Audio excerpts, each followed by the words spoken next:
Buenos días a todas y a todos. Bienvenidos a esta segunda jornada del Congreso Multiuri, Racismo y Discriminación, la realidad en España, Italia, Francia, Dinamarca y Finlandia. Soy Ana Vázquez, de la Universidad de Valencia, y quiero comenzar la sesión de hoy agradeciendo a la profesora Ángeles Solanes, investigadora principal de este proyecto, al profesor Albert Mora y a todo el conjunto de investigadores del proyecto por esta iniciativa del Congreso y por mantener a lo largo del tiempo este proyecto sobre multiculturalidad y derechos humanos. Vamos a comenzar nuestra jornada de hoy con la participación del profesor Iker Barbero González de la Universidad del País Vasco, pero antes tengo que darles algunas indicaciones, algunas cuestiones de carácter práctico.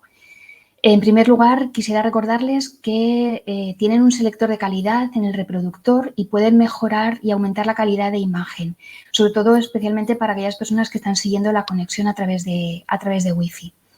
La segunda cuestión es que durante la exposición del profesor Barbero pueden ir enviando las preguntas de forma constante al chat, que lo pueden encontrar a mano derecha con una indicación que pone preguntas, y después de la exposición, una vez termine el ponente, le pasaremos todas las preguntas para que él pueda ir contestándolas.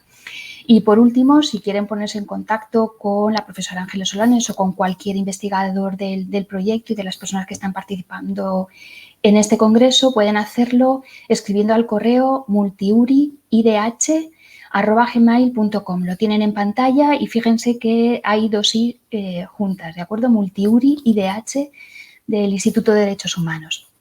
Y con esto, ahora sí, paso a presentar a nuestro ponente de esta mañana, al profesor Iker Barbero, del Departamento de Derecho Administrativo, Constitucional y Filosofía del Derecho de la Universidad del País Vasco.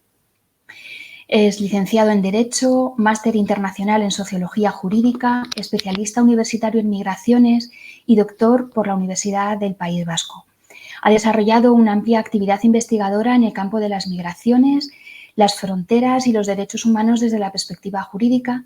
Entre los años 2011 y 2014 fue investigador visitante en el Centro para la Ciudadanía, las Identidades y la Gobernanza de la Open University del Reino Unido y ha realizado estancias de investigación en Reino Unido, en Italia y en Francia.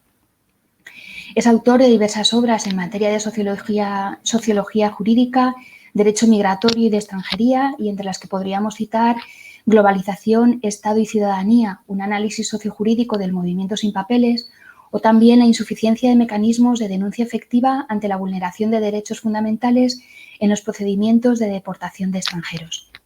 Recientemente ha sido el investigador principal del proyecto Ius Fundie, Derechos Fundamentales y Formas Actuales de Detención, Internamiento y Expulsión de Personas Extranjeras en Situación Administrativa Irregular.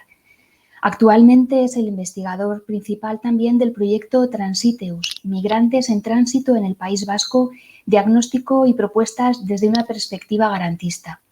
En el marco de este proyecto está desarrollando una amplia investigación en el espacio fronterizo entre Francia y el País Vasco, y algunas de las reflexiones en torno a esta realidad y en torno a este proyecto se plantearon en el marco de los seminarios de verano del proyecto Multiuri que realizamos el pasado junio y julio. Y pueden encontrar estas participaciones, pueden encontrar las grabaciones de estos seminarios en la página web del proyecto Multiuri. Y ahora sí, paso a dar la palabra al profesor Iker Barbero, que nos hablará esta mañana sobre racismo institucional, prácticas policiales discriminatorias y controles de identidad en Francia. Muchas gracias, Iker, y tienes la palabra. Muchas gracias, Ana. Muchas gracias por la presentación.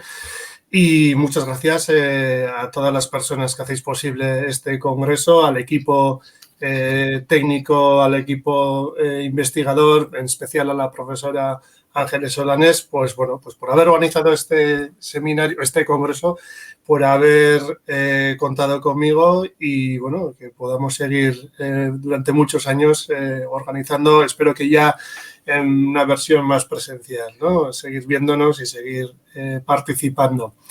Gracias por la presentación. Como dices, estamos inmersos en la parte del proyecto Multiuri en una investigación sobre la frontera entre dos estados, la frontera más cercana con Francia en nuestro caso, y consideraba pertinente hacer una presentación vinculada, ¿no? Es verdad que es algo diferenciado porque lo que vengo a presentar hoy es algo que no hemos tratado directamente en el proyecto de Transiteus. Algunas cuestiones sí que vamos a ver que tienen en común, porque creo que es imprescindible y es imposible diferenciar las prácticas policiales en cualquier parte de Francia y en específico las prácticas de frontera. Con lo cual, pues bueno, mi presentación va a ser una especie de algo novedoso con algunas notas que ya venimos trabajando en otro proyecto. O sea que, bueno, pues cuando queráis pasamos a la presentación. Eso es.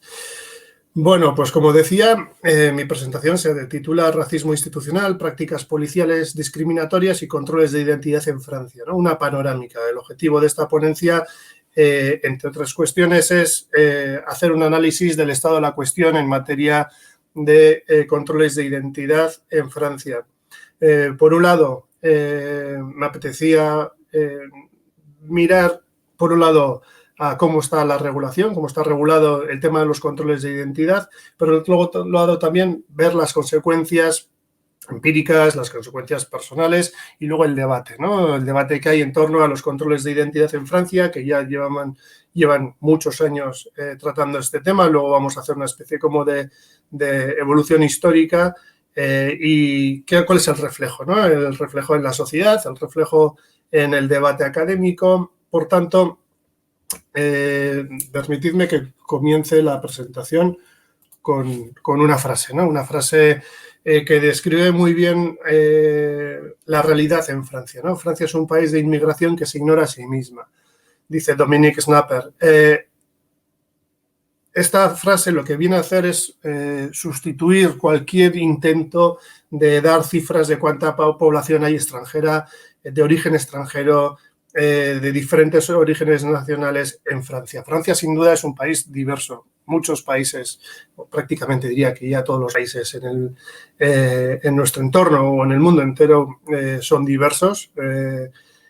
Sin embargo, la particularidad de Francia es que, por un lado, ese registro de la diversidad en muchas ocasiones se limita simplemente a diferenciar entre nacionales y extranjeros estadísticamente, cuando la realidad histórica ha dado lugar a un país donde las personas, aun siendo ya franceses, siguen teniendo un origen extranjero, y esto sobre todo va a afectar, algo que vamos a ver a lo largo de esta ponencia, a la percepción que tiene el Estado y sobre todo la policía de ciertas personas. Es decir, lo que vamos a ver en esta ponencia va a ser cómo la policía intercepta, controla mucho más a las personas por su color, su apariencia, el color de la piel, por la apariencia, más que por la nacionalidad o otras cuestiones, ¿no? Esto va a ser luego el objeto de mi presentación, pero sí que quería recalcarlo porque muchas veces las estadísticas no son fiables,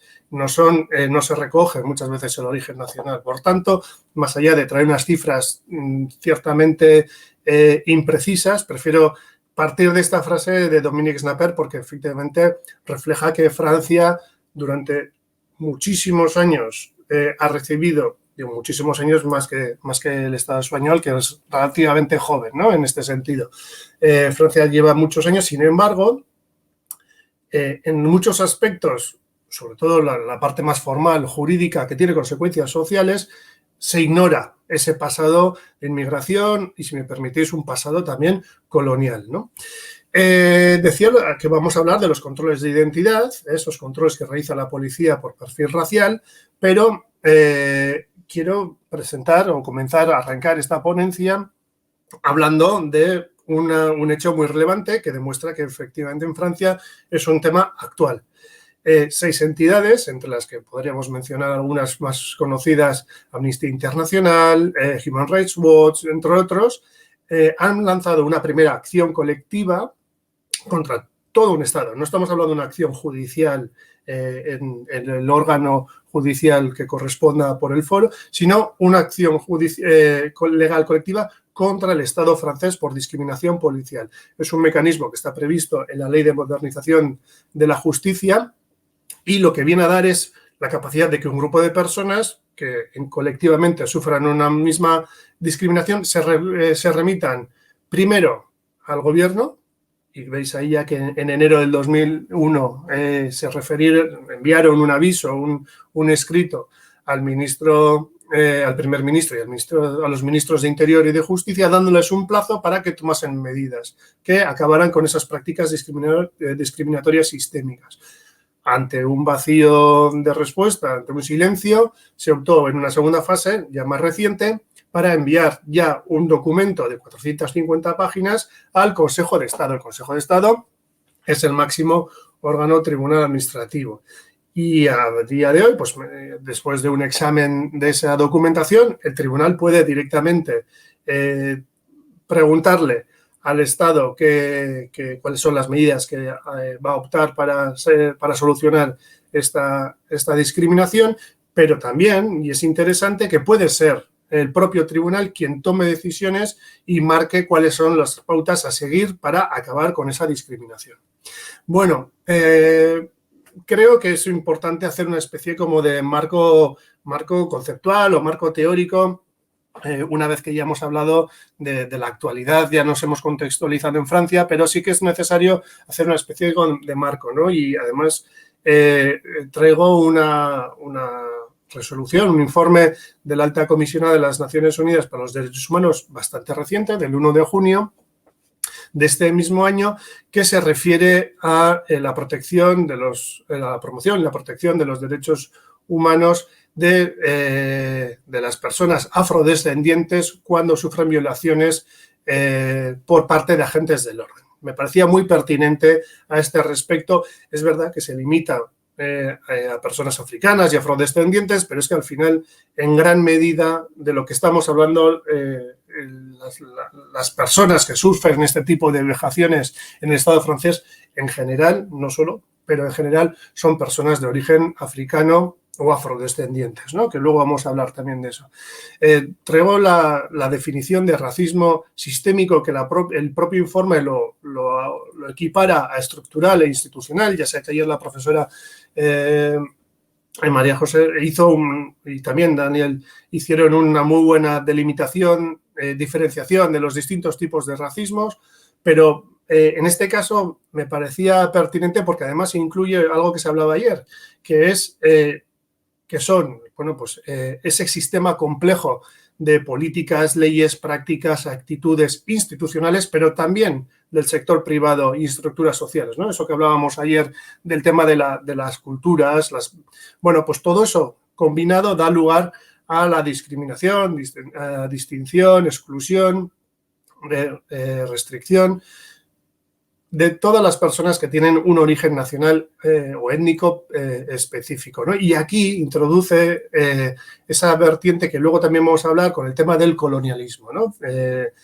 Francia ha sido un país colonial, ahora mismo podríamos hablar de una relación poscolonial, luego diré algo también cuando hablemos de las fronteras, ¿no? Y en ese mismo informe se mencionan una serie de incidentes donde las personas, pues algunas han fallecido y entre ellos se cita Adama Traoré, luego hablaré también de ello cuando hablemos de los colectivos, pero no solo eso, ¿no? Y quería también mencionar que en Francia llevamos ya muchos años donde personas han sido víctimas, bien han muerto o bien han sido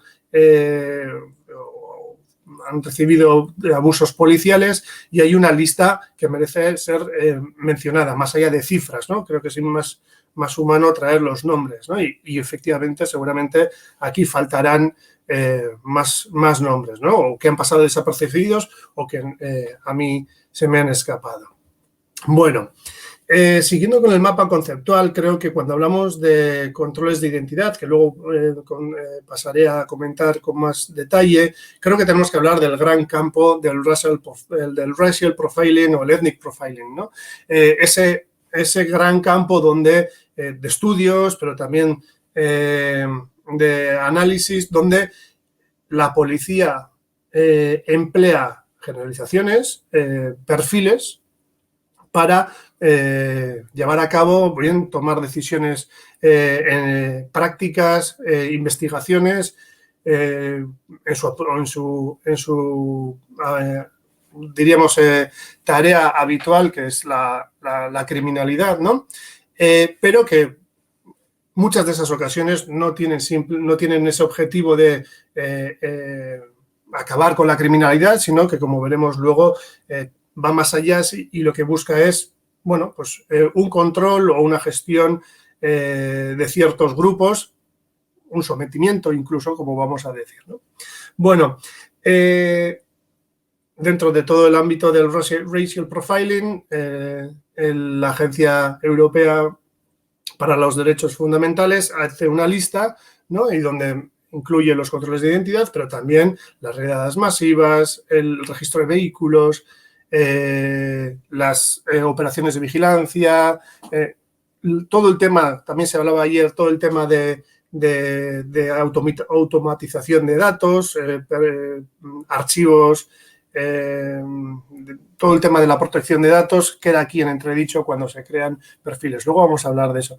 Con lo cual, lo específico de lo que vamos a hablar en esta ponencia va a ser sobre los controles de identidad por apariencia étnica, o como habitualmente se menciona, se refiere a ello en Francia o en francés, contrôle au faciès, ¿no? Es decir, es la apariencia, la etnia, la raza, el origen nacional o la religión, si fuera exteriorizada, la que de alguna manera se emplea como base para las actuaciones policiales, ¿no? Ya digo, para cualquier tipo de investigación o, como voy a decir, o vamos a argumentar o vamos a ver al final, una especie como de control poblacional, ¿no? Bueno, no es un hecho, es un hecho actual, no es novedoso. Luego vamos a ver que ya desde los años 50 para la población, sobre todo argelino-francesa, es decir, aquellas personas de origen argelino pero nacionalidad francesa que vivían en Francia ya eran objeto, ¿no? Y a este fenómeno, por ejemplo, René Lévy ya en su publicación de 1987, haciendo una mirada anterior, ¿no? Los años 80, años 70, ya analizaba cómo dentro de la policía parisina de paisano, pues hacía observación, bueno, su metodología de René Lévy es mediante observación en el terreno y combinado con análisis estadísticos, cómo esa policía procedía, decidía quién tenía que ser arrestado a partir de ciertos patrones o categorías policiales, ¿no? Y decía algo así como delincuentes de tipo africano, de tipo norteafricano, etc. Más recientemente, y un estudio que fue muy importante, fue el llevado a cabo por la Open Society Justice Initiative de 2007, donde esta organización, en colaboración con, por ejemplo, liderado o dirigido por Fabien Jobard y otra vez René Lévy, realizaron un análisis, en este caso de campo, estadístico, escogiendo 5 localizaciones en la zona de París, ¿no? En Gare du Nord y Châtelet-les-Salles, son lugares donde la policía es más propensa a realizar controles por la movilidad, por su ubicación, etcétera. Y este estudio concluyó, entre otras cuestiones, que aquellas personas que son percibidas por rasgos subsaharianos o caribeños o rasgos norteafricanos o magrebíes eran interceptados con una frecuencia desproporcionadamente más alta. Para el caso de las personas subsaharianas, de rasgos subsaharianos, era 5 veces más, mientras que para las personas norteafricanas eran 7,6 veces más. Para que nos hagamos una idea, el ratio ya que marca que hay un deliberado targeting, ¿no? Una deliberada política de control mayor que el resto de la población es 2, por tanto, estamos hablando de 5 y 7,6 son tasas muy altas. Bueno, pues estas personas sufrían este tipo de racial profiling, ¿no? También es verdad que este estudio hablaba también de una especie de social profiling, ¿no? Que nos puntuaba Logan Bonelli en aquel seminario que se comentaba anteriormente. Se combina, ¿no? Las personas, aparte de su apariencia física, apariencia fenotípica, por así decirlo, también la vestimenta influía. Por tanto, si además esas personas pertenecían a esos targeting de la policía, que podían ser algún tipo de tribu urbana, en esos casos eran también controladas con mayor frecuencia.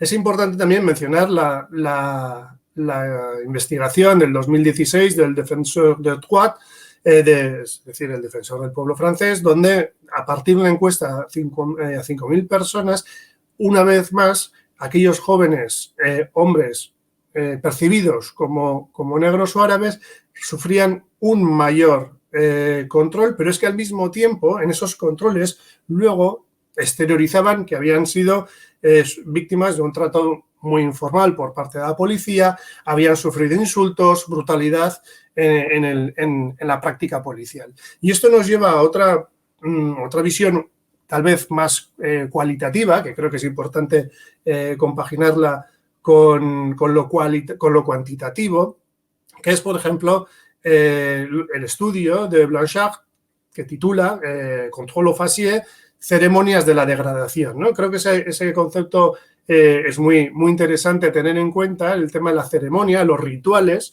esos rituales por los cuales la policía, de alguna manera, a través no solo el objetivo real de los controles de identidad es conocer la identidad de la persona por si acaso se encontrara en algún listado o de alguna comisión de algún delito, sino que busca el objetivo, diríamos, evidente de este tipo de controles es devaluar la identidad social de esas personas. ¿Por qué digo esas personas? Concretamente estábamos hablando de jóvenes con rasgos negros o árabes, y esto quiere decir que o bien son migrantes o bien son descendientes de migrantes, aun siendo franceses. Luego hablaremos de eso también, ¿no? ¿Eso qué significa? ¿No? Que lo que busca es la degradación, como digo ahí, convertirlos en ciudadanos disminuidos, es decir, recordarles constantemente que incluso a pesar de tener la nacionalidad francesa, no pertenecen a esa gran comunidad que sería la comunidad francesa blanca, ¿no? Luego vamos a hablar de ello también, porque es una cuestión interesante. Bueno, es importante, algunas de las cuestiones que vamos a ver ahora ya se comentaron ayer en la magnífica presentación de Ángeles Solanes, pero creo que es importante recordar o por lo menos interpretar esas normas a la luz de lo que estamos hablando hoy en día. Francia ha ratificado la mayoría de los tratados internacionales en materia de protección de los derechos fundamentales, de las formas de discriminación, es parte de la Unión Europea y, por tanto, también luego hablaremos de la Carta, también es parte del Consejo de Europa, pero, sin embargo, hay algunas cuestiones que creo que es necesario puntualizar. Por ejemplo, que hablando del artículo 14 sobre la prohibición de la discriminación, que está recogido en el convenio y Francia es parte del convenio. Sin embargo, haciendo referencia al protocolo 12, Francia no ha ratificado, no ha firmado el protocolo 12, de manera que queda excluida su aplicación. ¿En qué sentido? No tanto, creo yo, que no es en tanto a esa expansión que hace el protocolo 12 de aumentar el ámbito de los derechos, no solo aquellos recogidos en convenio, sino recogidos en la ley, sino que es la parte referida a que nadie podrá ser objeto de discriminación por parte de una autoridad pública, ¿no? Creo que es esa parte la que, por un lado, genera ese clima de rechazo por parte de las autoridades públicas, y al mismo tiempo creo que es importante que vamos a ver luego cómo se expande a otros ámbitos de la legislación. Decía que Francia también es, al ser un Estado miembro, también es aplicable tanto los tratados en vigor de la Unión Europea, así como es evidente que también la Carta de Derechos Fundamentales, ¿no? Donde se recoge efectivamente el tema de que está prohibida la discriminación también por raza, color, orígenes étnicos, etcétera. Al respecto de las directivas, que también se mencionaban ayer, la 2043, es importante mencionar que a la hora de, lo vamos a ver luego, transponerla, el ámbito policial, igual que sucedía con el protocolo, queda excluido. Por tanto, está en vigor, es importante referirse a ella, pero cuidado que los ámbitos siempre han sido, ¿no? Los ámbitos de policía, de interior, son siempre ámbitos específicos que merecen una mirada concreta. Luego también nos vamos a mirar a las fronteras. Decía que estábamos haciendo un estudio también al respecto, por tanto algo vamos a decir, pero como veis ahí, la Guardia de Fronteras no discriminará a las personas en la labor de inspecciones fronterizas, con lo cual es un marco jurídico internacional importante que debemos tener en cuenta, pero siempre con matices. Con respecto a la normativa francesa, como no, la Constitución francesa garantiza, ¿no? Si hay alguna Constitución que debería garantizar la igualdad, esa es la francesa y así lo hace, la igualdad de la ley ante la ley para todos los ciudadanos sin distinción del origen, raza y religión. No voy a entrar todavía en el debate de si hay que eliminar o no el concepto de raza en los textos legales. Ya lo vamos a mencionar luego. No creo que eliminar los conceptos eliminen el problema. Dentro de la legislación ya de segundo nivel, en el caso concreto del Código Penal, en el 225, se señala que la discriminación por apariencia física constituye un delito, ¿no? Y habla no solo de la apariencia física, también habla de la capacidad de expresarse en otro idioma, la pertenencia a un grupo étnico, etcétera, ¿no? Por tanto, sí que está previsto que la discriminación por cuestión de raza, de origen, etcétera, es constitutiva de delito, ¿no? Ahora bien, es difícil, por no decir imposible, la aplicación de estas cuestiones, de este artículo a cuestiones policiales, precisamente por lo mismo, porque reproduce el alcance de la directiva.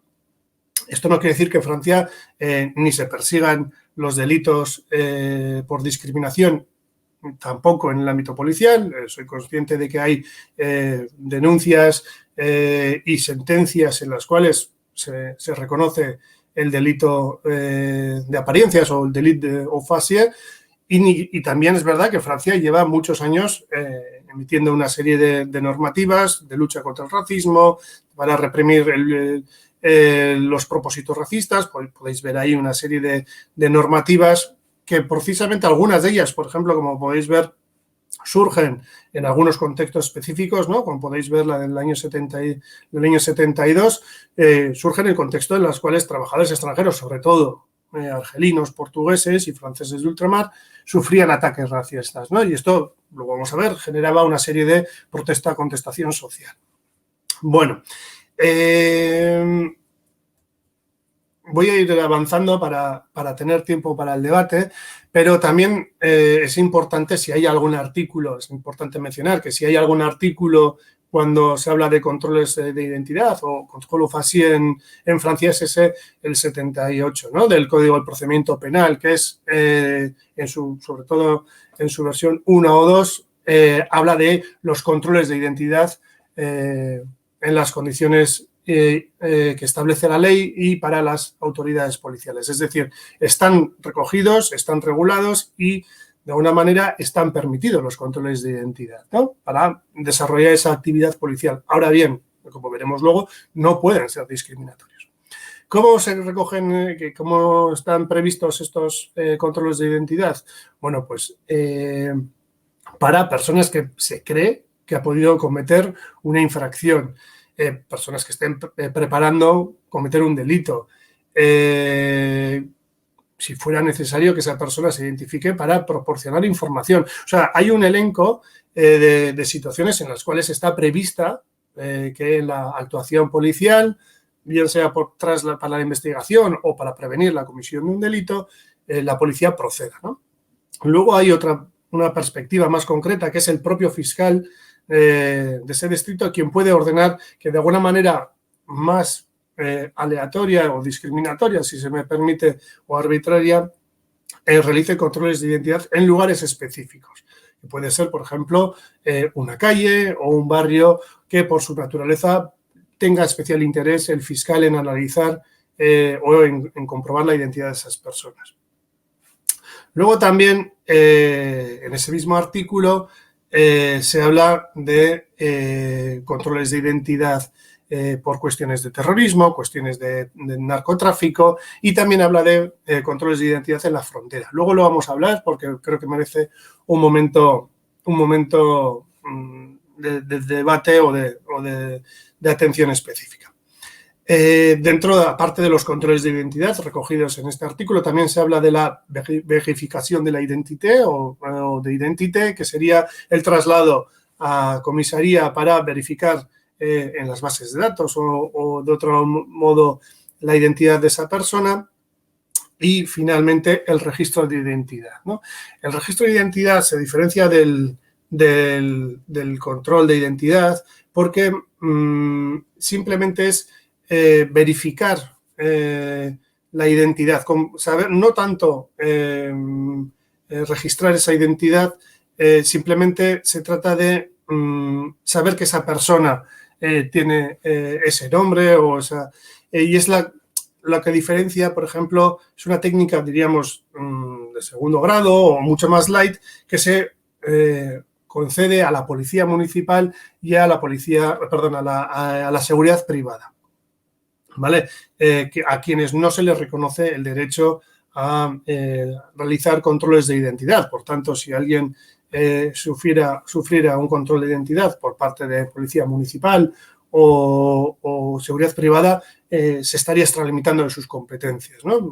Se limita, los controles de identidad se limitan a lo que podría ser la policía judicial o bueno, los cuerpos que conocemos como la Gendarmerie, la PAF, ¿no? La PAF, la Police aux Frontières, o los CRS o incluso algo que vemos recientemente de una forma más habitual, el ejército en las funciones de Vigipirate, ¿no? De vigilancia antiterrorista. Bueno, dentro de esas normativas de un nivel ya infralegal, ¿no? de normas de rango administrativo, podemos señalar la circular del 2006, donde se establecían las condiciones para la detención de un extranjero en situación irregular, ¿no?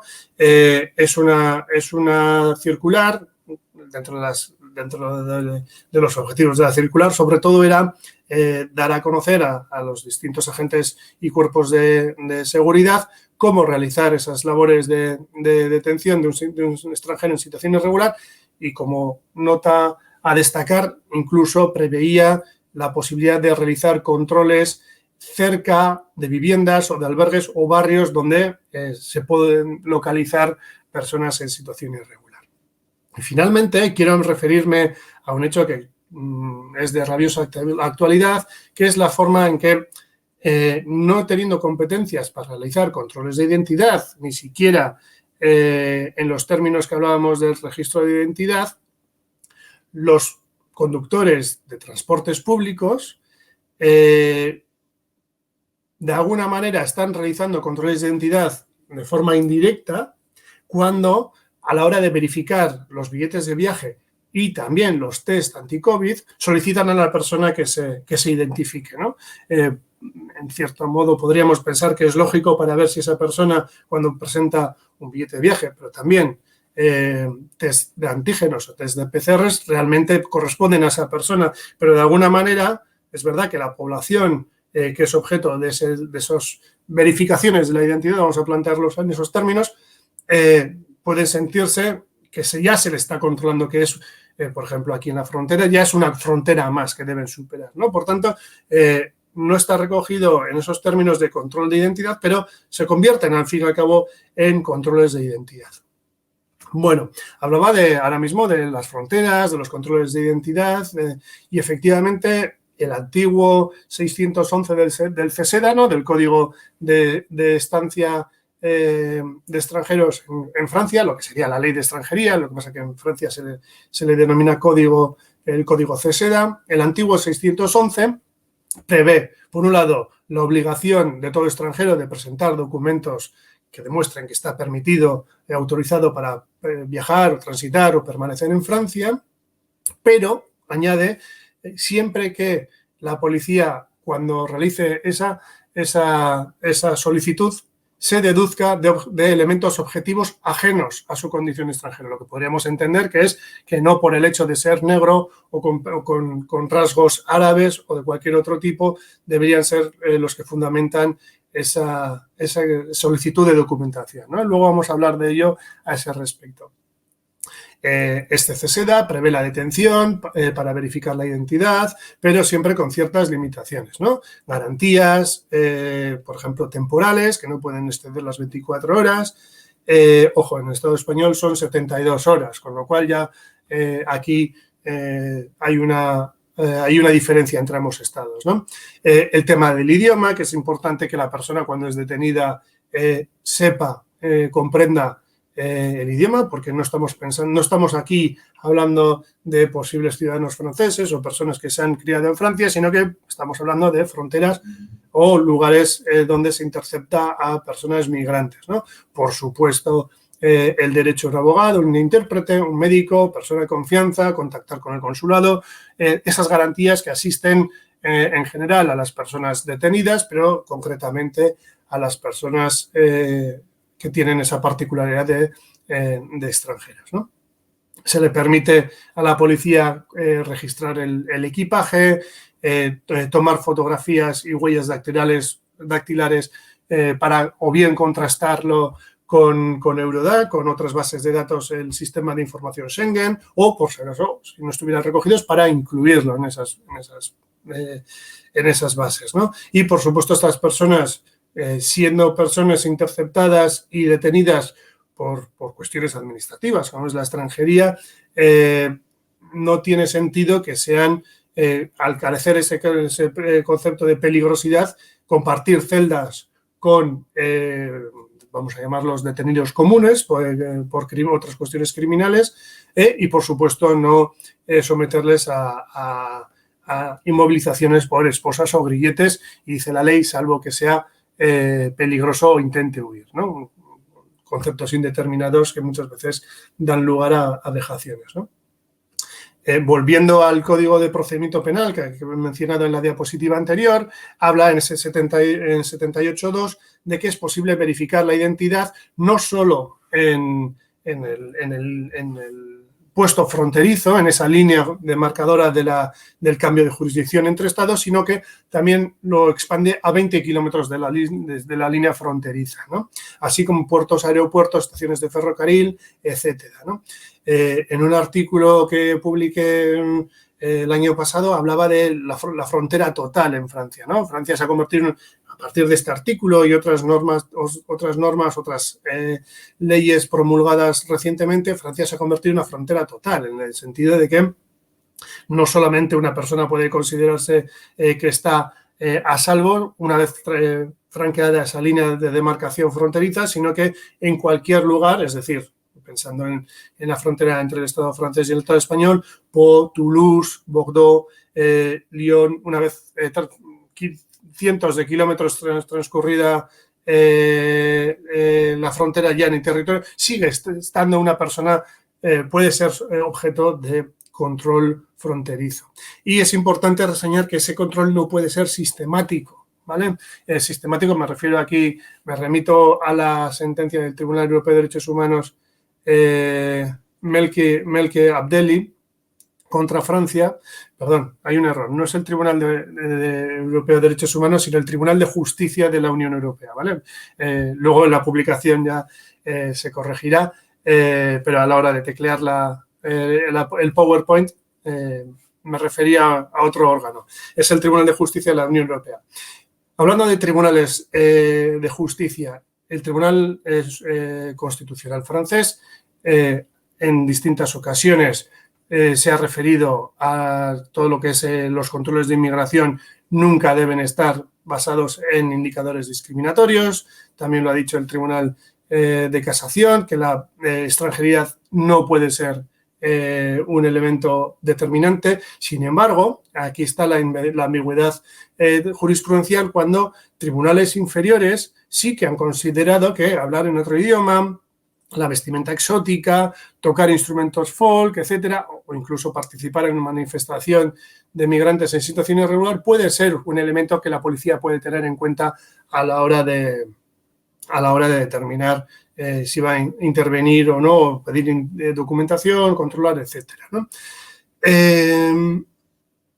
No voy a referirme a la realidad en la frontera con detalle, pero sí decir que Francia lleva restableciendo los controles fronterizos desde 2015, principalmente alegando amenaza terrorista, movimientos secundarios, lo que se denominan los movimientos secundarios, ¿no? En lenguaje de la Unión Europea, que al fin y al cabo son personas que, habiendo entrado por Italia, Francia, Grecia, España, Malta, una vez ya en el territorio europeo, pues transitan entre distintos estados, y también la pandemia, ¿no? El COVID-19 es un elemento que alega Francia. Ahora bien, la realidad es que estas cuestiones de terrorismo y COVID son muy secundarios, y el papel fundamental del restablecimiento de los controles fronterizos son las cuestiones migratorias.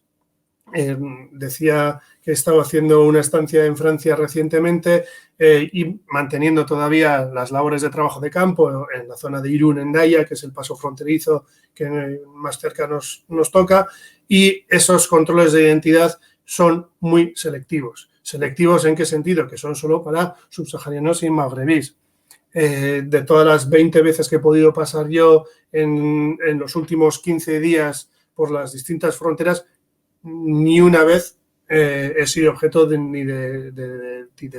ningún tipo de parada, de pregunta o de solicitud de documentación, de test de antígenos, ninguno. Mientras que constantemente vemos que las personas de origen subsahariano y marroquí son paradas, ¿no? Esto los decía un ex policía de la paz de Hendaya, que cuando se hacen controles en los autobuses, la policía directamente va a las personas de un determinado rasgo fenotípico, ¿no? Personas negras y personas árabes.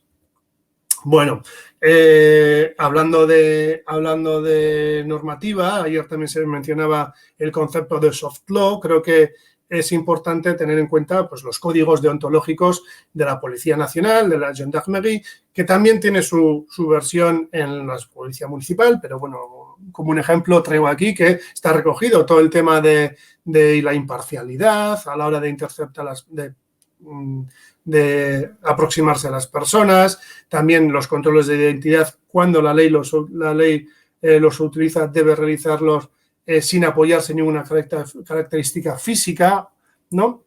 Bueno, luego vemos que en la realidad, traigo aquí un testimonio de un artículo publicado en Droit et Société, donde se habla de la ética, ¿no? Estamos hablando de códigos deontológicos, códigos éticos, ¿no? No solo, cuando hablamos de ética, solo hablamos de ella en los principios, ¿no? No en la realidad, dice este policía.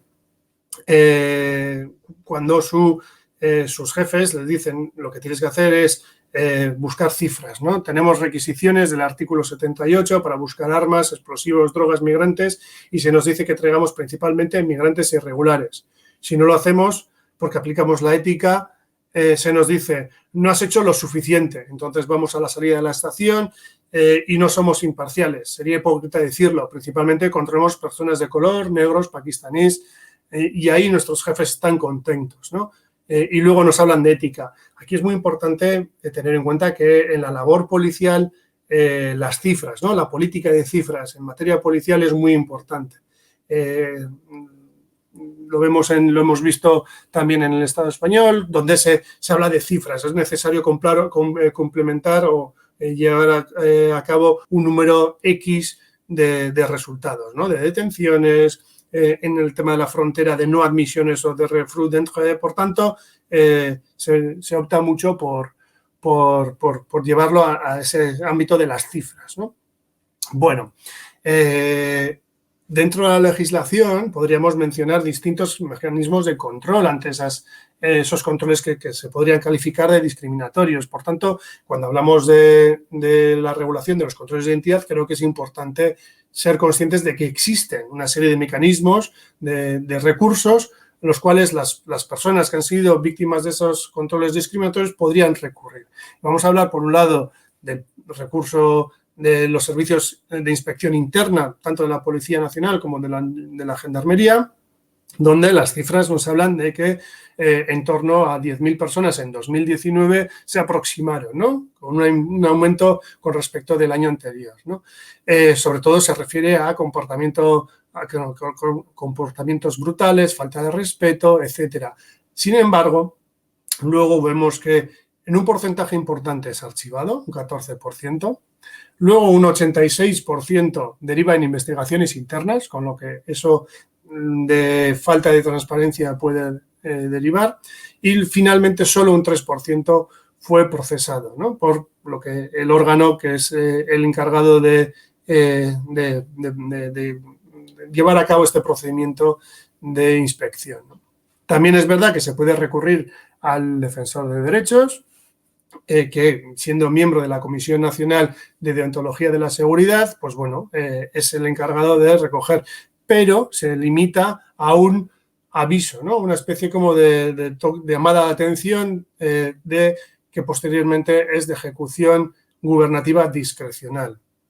Como no, en la siguiente diapositiva nos vamos a referir también al recurso judicial, es decir, que la persona lo denuncie ante el órgano judicial pertinente en aplicación de la distinta legislación, la legislación francesa y de la legislación internacional. Sin embargo, es difícil, ¿no? Es difícil, dice el defensor de los derechos, es difícil porque la persona apenas tiene elementos, es muy difícil recabar pruebas objetivas para llevar a los tribunales que efectivamente se ha realizado un control discriminatorio, ¿no? Y muchas veces suele dar lugar a denuncias cruzadas, es decir, que la propia policía puede alegar delitos como rebelión o falta de respeto de otra naturaleza, dando lugar a denuncias cruzadas. Una de las opciones que señala el defensor del pueblo es sumar esos dos asuntos, las dos denuncias, en un mismo caso y que sea un mismo juez quien analice, ¿no? Que no haya distintos procedimientos que dificultan esa labor, ¿no? de esclarecimiento de los hechos. Todo esto genera, digo, un clima de impunidad. Es decir, las personas que han sido víctimas de estos controles, por mucho que haya distintos recursos, no los emplean o los emplean de una manera mucho menor de la cuantía que se realiza en esos controles, por un lado, por un sentimiento de vergüenza, de resignación, miedo a las represalias o estas denuncias cruzadas, por ejemplo, o encuentros nuevamente en la calle. También la lentitud del propio trámite, la ineficacia de los trámites, todo ello da lugar a ese clima de impunidad, ¿no? que luego también hablaremos de que realmente se perciba por parte de la población que es objeto de esos controles como que sale gratis a la policía y en conjunto al Estado este tipo de actuaciones, que es decir, que no son protegidos, no se sienten como ciudadanos protegidos. Es verdad que ha habido sentencias tanto en el ámbito internacional, ahora sí el Tribunal Europeo de Derechos Humanos, pero sobre todo son en materia de abusos policiales, tratos degradantes, y traigo ahí el caso Cisse, Magdewin Cisse contra Francia, porque es interesante, luego lo vamos a mencionar, pero es sobre el derecho a reunión.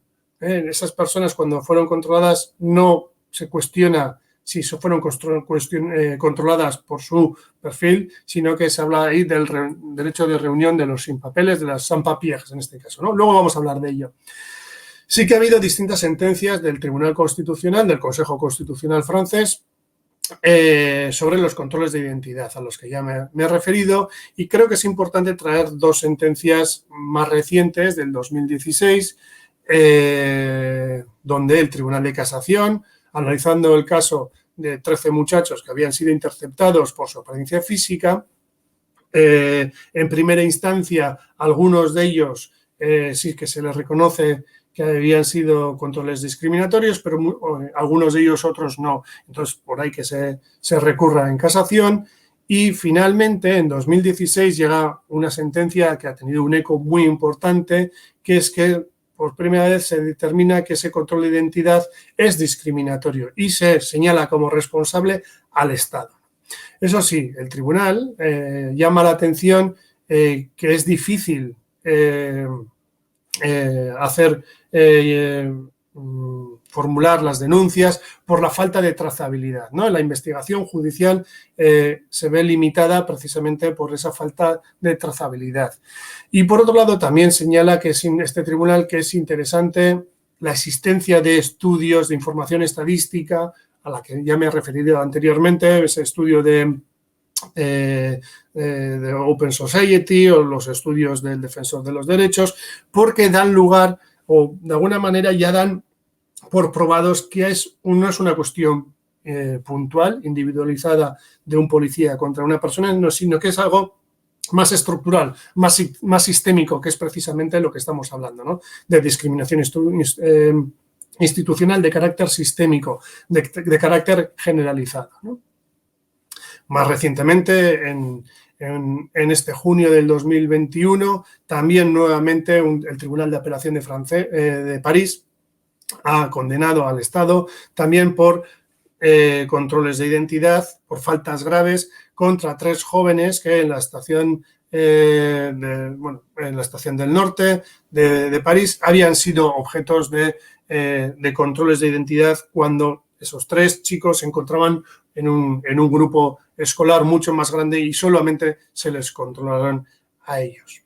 Pero, nuevamente, fue en gran medida gracias a la tenacidad, por un lado, de la profesora y luego de estos jóvenes y sus familias y su entorno que se animaron a denunciarlo, ¿no? Por tanto, creo que es importante matizar que la judicialización de estos controles en gran medida se refieren a que son las personas las que se animan, ¿no? No hay tanto una persecución de oficio, tal vez por las fiscalías o por los aparatos del Estado. Sí es verdad que hay órganos de garantías de los derechos que se preocupan de, por lo menos, de visibilizar y de que quede constancia, ¿no?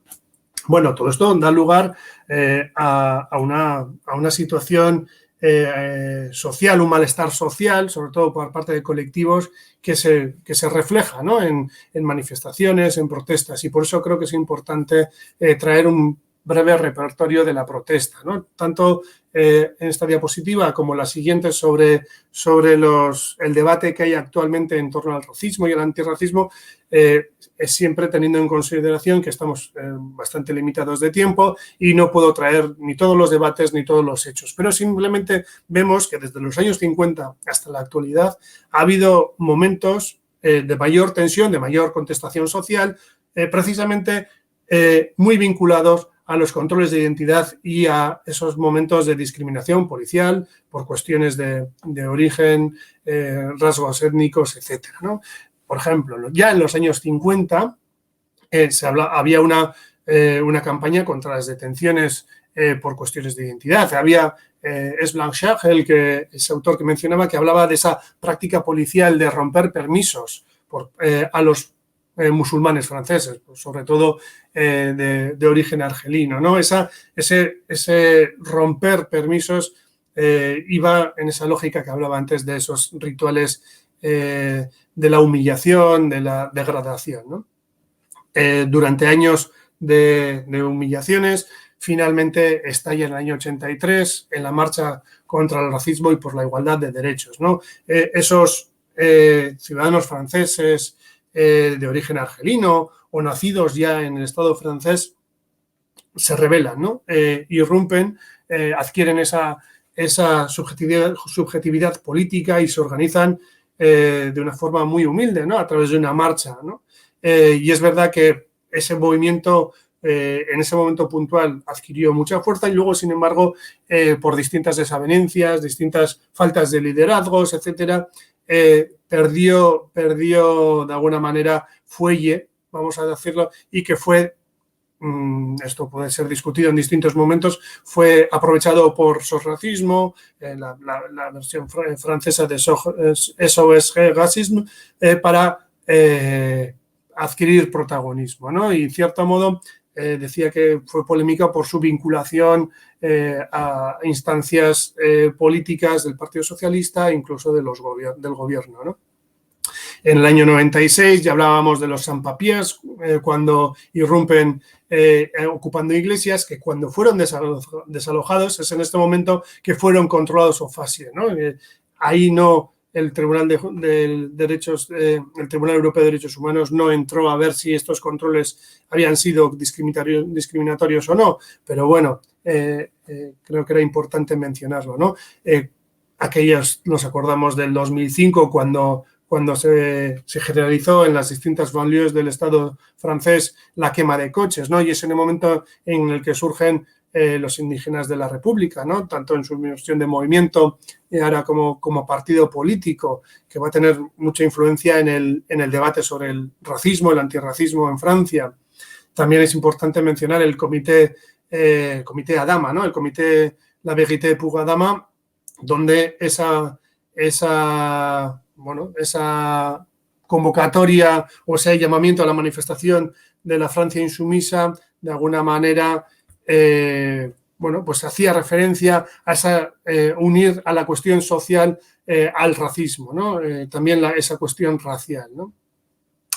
Veo que el tiempo avanza, por tanto no voy a referir a cuestiones que ya me he referido como la acción legal.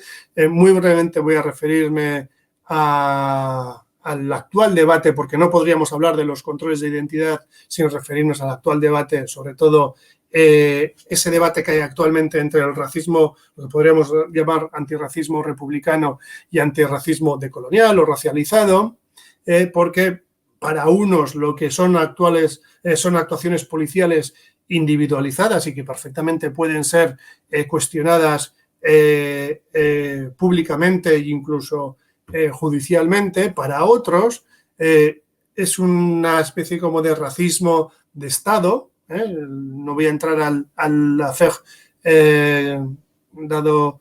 suscitado en Francia a partir de un hecho muy puntual por cuestiones de tiempo. Luego habrá tiempo para leerlo si damos lugar a una publicación, pero el antirracismo decolonial, precisamente lo que dice, se refiere a esa impunidad de Estado, ¿no? A esa forma en la cual el Estado no reacciona contra unas prácticas discriminatorias sistémicas, ¿no? Traigo ahí una frase de Enrique Fassin, donde dice: ¿cómo podemos decirle a las personas de color, esas personas de las banlieues que son sometidas a esta violencia reiterada por parte de agentes policiales, que solo es racismo puntual e institucional y que tienen prohibido denunciar el racismo estatal, cuando el Estado no solo deja que ocurran, sino que llegan a reclamarlos abiertamente, ¿no? Y, por ejemplo, podríamos recurrir a hechos como los de Sarkozy, todo el tema de considerar escoria a la población de las banlieues, que va a limpiar con cárceles, con las banlieues, etcétera, ¿no? Por tanto, sí que hay una legitimación institucional de esos controles, de esa política policial, ¿no? No tengo apenas tiempo, pero no quiero acabar mi presentación sin referirme. Creo que este proyecto Multiuri, entre otras cosas, lo que busca es también, aparte de un análisis, también busca la detección de mecanismos de prevención y de buenas prácticas, y por tanto voy a señalar muy rápidamente algunos de ellos, como pueden ser, no son buenas prácticas formuladas por mí, sino yo lo que he hecho es recoger distintos agentes que han presentado propuestas, formas para acabar con estas prácticas policiales. Evidentemente, reformas legislativas, recoger una prohibición explícita de los controles de identidad. Algunos ya podrían pensar que ya están recogidos, sin embargo, algunos colectivos y organizaciones consideran que es necesario que sea de una forma más expresa. ¿Por qué no? La eliminación de instrucciones, como la circular que habíamos mencionado, u otras que existen, la ratificación de ese protocolo 12 al que me refería anteriormente, porque, entre otras cosas, lo que buscan es considerar lo que son irregulares y, al mismo tiempo, hacer un seguimiento judicial. Y eso, decía en la sentencia, es necesario a través de la trazabilidad, ¿no? La trazabilidad que solo se puede lograr mediante mecanismos que faciliten su control. Hablar de mecanismos de denuncia, Creo que es también importante para ello que quede registro, como a través de los números de los agentes, las cámaras de policía, se habla también del resguardo y control, incluso también hay mecanismos de mejora dentro de la institución policial, la contratación por cuotas, esto podría ser más debatible, la vigilancia comunitaria, la formación, etcétera, ¿no?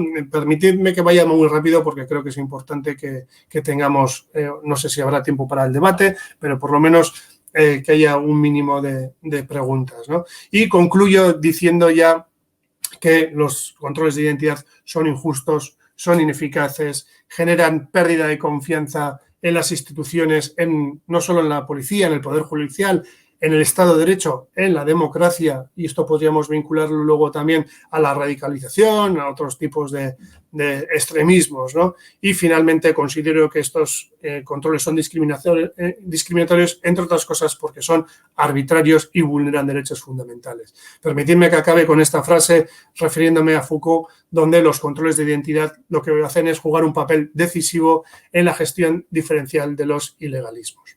Muchas gracias, quedo a la disposición. Perdonad que me haya excedido en el tiempo y quedo a la disposición del auditorio para formular preguntas, críticas constructivas. Cualquier tipo de comentario será bienvenido. Muchas gracias, Iker, por esta exposición tan interesante de un tema tan importante, ¿no? Y tan grave para la población que está sufriendo este tipo de controles, ¿no? Sí que es verdad que vamos un poco justos de tiempo, pero vamos a dar un pequeño margen a las personas que puedan lanzar preguntas o que puedan estar interesadas en preguntar alguna cuestión concreta, ¿no?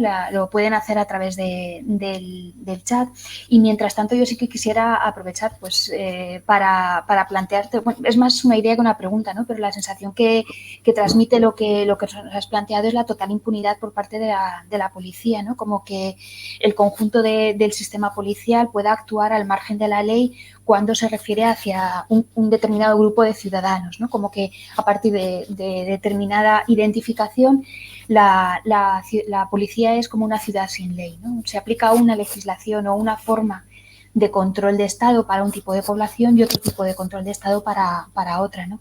En realidad parecería pues como un nuevo neocolonialismo, ¿no? Dentro del sistema francés, ¿no? Aplicar el racismo como una forma de colonia dentro del país, ¿no? Establecer claramente la frontera, que antiguamente eran fronteras físicas territoriales, pero que ahora ya están dentro de nuestros territorios, ¿no? Te aprovecho y te leo una pregunta, sobre todo por rapidez, luego si puedes me contestas, o te paso una pregunta de María José Aguilar, de nuestra compañera del proyecto. Buenos días, excelente ponencia y muy necesaria. Sí. Muchas gracias al profesor Iker Barbero, teniendo en cuenta que en España se realizan este tipo de prácticas racistas, pero en Francia tienen más dispositivos normativos para hacerles frente. ¿De qué podríamos aprender o aplicar en España basados en las experiencias francesas? Adelante. Bueno, arranco con tu comentario muy pertinente del tema de la impunidad. Es verdad que sí que me he referido a varias sentencias, me he referido a mecanismos, pero sobre todo esa impunidad, sobre todo, es una percepción colectiva, ¿no? También que se mencionaba ayer el tema de las percepciones. Esa percepción colectiva, al fin y al cabo, lo que da lugar es a esa impunidad de facto, ¿no? Los mecanismos existen y ya entro a los comentarios de María José, a quien también agradezco su pregunta. Sí que hay en el Estado español, se realizan controles de identidad, están previstos, aunque es verdad que ahora ya la legislación expresamente los considera que no pueden basarse ni en perfiles raciales, etcétera, pero sin embargo se siguen realizando, ¿no? De alguna manera, por un lado fue gracias a la contestación, ¿no? La contestación popular, estoy pensando, por ejemplo, en las brigadas vecinales de Madrid. También hay informes maravillosos como el de la Universidad de Valencia, con la profesora Añón al mando, diríamos, de ese informe. Por tanto, fue gracias a cierta contestación social que en el Estado español se limitaron, ¿no? Eso no quiere decir que sigan existiendo a día de hoy, se realizan controles de identidad en nuestras calles, en nuestras fronteras, etcétera, ¿no? No creo que no es un momento optimista, ¿no? Ni en España ni en el Estado francés. Los aires políticos que nos llegan de la Unión Europea, tanto del este como del norte, no son nada halagüeños. Las instancias judiciales, el Tribunal Europeo de Derechos Humanos en la deriva reciente, tampoco parece que vaya a marcarnos un rumbo muy garantista. ¿Qué podemos entonces aprender de Francia? Bueno, más que la legislación, por ejemplo, si es verdad que todo el tema... los propios informes franceses ya señalan experiencias españolas, estoy pensando en la de Fuenlabrada, que creo que mencionaba en el PowerPoint, lo señalan como experiencias a tener en cuenta. Con lo cual, el aprendizaje es recíproco, ¿no? Sí es verdad que se pueden aprender pues, los resultados de algunos mecanismos que mencionaba, que no he podido expresar con detenimiento, pero el tema de las cámaras, el tema de los recibos, que también se están empleando en España, ¿no? Bueno, es bidireccional, ¿no? El aprendizaje. Uno de los elementos que sí que podemos prestar atención desde la academia con interés es a ese antirracismo que desde abajo denuncia, pone el foco en esas vulneraciones que sufren las personas en la calle, ¿no? Esos estudios universitarios, esas denuncias, esos llamamientos colectivos políticos, ese antirracismo que a día de hoy es protagonizado o pone el foco en esas poblaciones, ¿no? Y en esas discriminaciones sistémicas que tienen esa naturaleza colonial, ¿no? Que también podríamos hacer un análisis en el Estado español también a la luz de ese debate, ¿no? Yo creo que eso es lo que podemos aprender, no tanto de la legislación, evidentemente la jurisprudencia yo creo que es un elemento a tener en cuenta, todo el tema de incorporar no solo hechos fácticos, sino también otros hechos secundarios, como pueden ser las encuestas, los estudios que lo denuncian o lo señalan como un hecho sistémico. Creo que es importante, ¿no? Veo que hay otra pregunta, por tanto, dejo espacio a la segunda pregunta. Sí, la voy a leer para quienes no pueden ver el chat y si te parece sería la última pregunta ya del día para pasar a la siguiente ponencia. Alina NH, creo, es un comentario, ¿vale? Y una pregunta también. Dice Alina, enhorabuena por la exposición. La pregunta es si en Francia los controles de identidad vienen acompañados por registros corporales externos de los inmigrantes, así como se permite en España por la Ley Orgánica de Protección Ciudadana de 2015. Gracias. Gracias a ti, Alina. Bueno, muchas gracias. Efectivamente, Alina, muchas gracias por tu comentario y por tu pregunta, que es muy pertinente también. Aprovecho antes de responder, antes de que se me olvide, que en la presentación estaba mi email, está también el email del proyecto que indirectamente podemos comunicarnos, con lo cual podemos hablar perfectamente en otro momento, pero respondiendo a la pregunta, bueno, veo que entra otra, pero bueno, respondo a Alina. Muy brevemente, sí que están previstos tanto los cacheos como la verificación o la comprobación del equipaje, etcétera, ¿no? Y en cierto modo es uno de los elementos que se utilizan para la humillación, ¿no? Leía el otro día que hay efectivamente un niño muy pequeño, hay la imagen de un niño muy pequeño que inmediatamente que la policía les pide que se identifiquen, los niños habían interiorizado la visión de que es un control de identidad y inmediatamente se ponían contra la pared con las piernas y los brazos abiertos, ¿no? Para ser cacheados. Por tanto, esa población a la que me refería anteriormente, ¿no? De la Francia de las periferias, ¿no? Es la que ha asumido que un control de identidad lleva aparejado un cacheo, una verificación, una comprobación, esa humillación, ¿no? Esa degradación a la que se refería Blanchard. Gracias, Iker. Te lanzo las últimas dos preguntas ya. ¿Podemos comentar las dos? Intento por eso, sí, las leemos las dos seguidas y así ya intentamos dar paso A ver, te leo la pregunta de Jorge Eliezer González Pertuz. Ante el panorama tan desolador planteado del devenir de los sujetos activos del racismo en Francia, ¿dónde queda el decálogo de los derechos humanos, de los órganos de control, de los servidores de policía y hasta los judiciales? ¿Cuál es la lectura que deberá hacer a futuro, en especial América Latina, sobre el tema de los migrantes? Y la otra pregunta, también de María José Aguilar, la distinción francesa entre antirracismo republicano y decolonial me parece muy sugerente. ¿Crees que en España podríamos hacer alguna distinción de este tipo en el campo antirracista? Y te leo ya la quinta y, por favor, les voy a pedir que estas serían ya las últimas preguntas porque, si no, el siguiente ponente no va a tener tiempo para hacer su exposición. Juvenal Torres pregunta, ¿es acertado atribuirle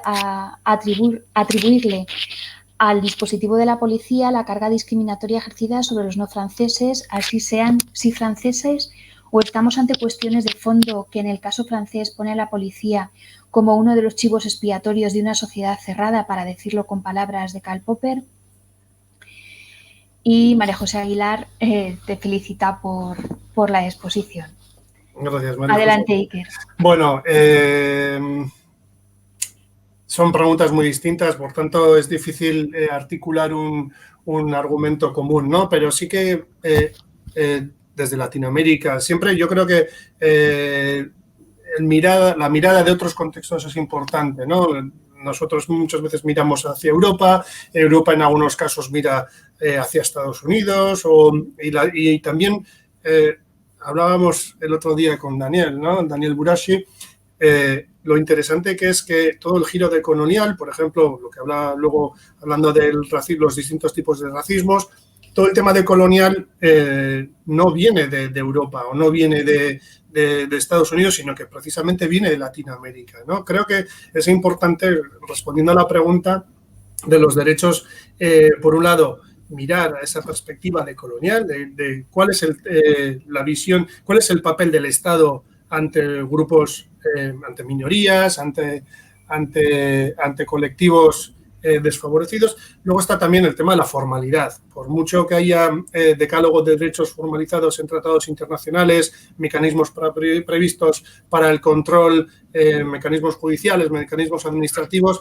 la formalidad luego hay que interpretarla a partir de la realidad social, ¿no? Ahí está todo el tema de la sociología jurídica de si funcionan los mecanismos, si no funcionan, por qué, cuántos se emplean, que creo que es importante, porque por mucho que estén reconocidos formalmente, si en la práctica no funciona el mecanismo, habrá que ver por qué no funciona, ¿no? Y de alguna manera también sí que creo que España no es ajena al debate entre distintos tipos de racismos, de antirracismos, perdón.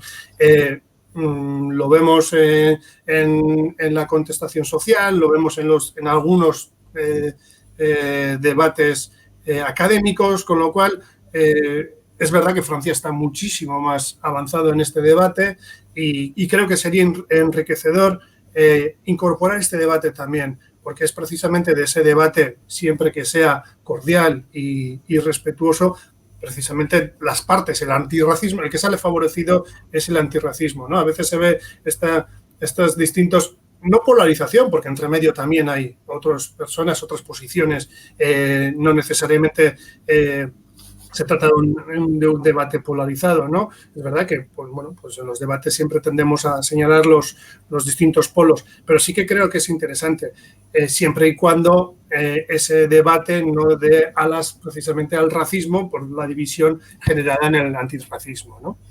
Y no sé si había alguna cuestión más. La cuestión de Juvenal, yo creo que la policía responde con los controles de identidad, por un lado, a una exigencia de objetivos por parte de los superiores, de los comisarios o las comisarias o quien sea. Luego también responde a una estrategia política. Ahora mismo estamos observando la frontera francesa entre los dos estados a la luz de las elecciones próximas en Francia. Es decir, Macron, ¿qué postura va a tomar? Precisamente porque la frontera, el control de la frontera de la inmigración irregular es lo que le puede separar de o le puede resultar rentable con respecto a esa presión que recibe por la extrema derecha, ¿no? Sobre todo por Rassemblement Nacional o el Frente Nacional, ¿no?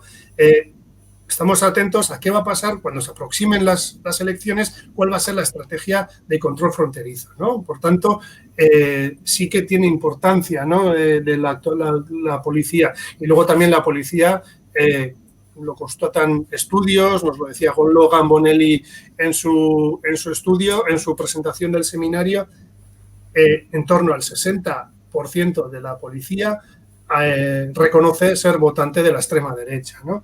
Por tanto, y otro porcentaje importante o no lo expresa o sí que dice que en algún momento siente que la extrema derecha responde a sus demandas laborales. Por tanto, hay un caldo de cultivo precisamente para que la policía sean el brazo ejecutor de esas políticas de racismo, ¿no? De acuerdo. Bueno, espero haber respondido a todos. Ya reitero mi ofrecimiento a seguir debatiendo a través de email y concluyo agradeciendo al auditorio y a la organización, tanto de la Universidad de Valencia como del proyecto Multiuri, un proyecto interdisciplinar y interuniversitario, la invitación y la oportunidad de presentar este estudio. Bueno, pues muchísimas gracias, Iker, por tu presentación, por los comentarios. Gracias también a todas las personas que están participando, a la audiencia y a las personas que han participado, y les recuerdo que pueden ponerse en contacto con Iker o con cualquiera de los investigadores en el correo electrónico del proyecto, que ahí lo tienen en pantalla. Concluimos esta participación aquí, Iker, y damos paso a los compañeros, a los investigadores que continúan en esta sesión. Perfecto, muchas gracias y buenos días a todos. Buenos días.